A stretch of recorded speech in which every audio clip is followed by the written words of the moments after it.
Topic for today is all about measures of central tendency. Measures of central tendency has three different kinds of tendency, which is the mean, median, and bound. Mean, or commonly known as average.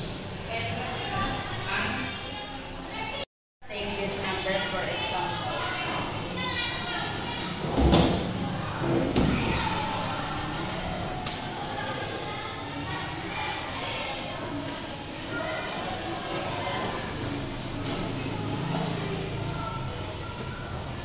Our total score of our mean is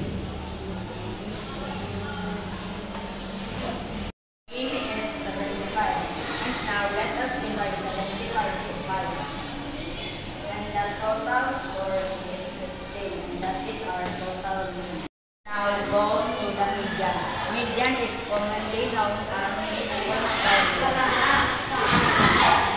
Use these numbers for example of the median.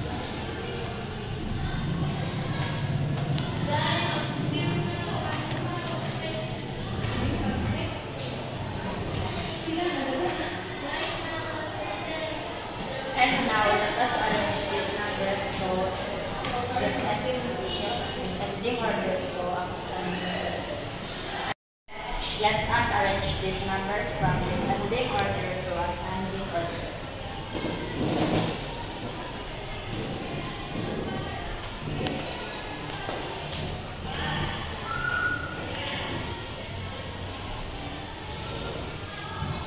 And now what I will do to do.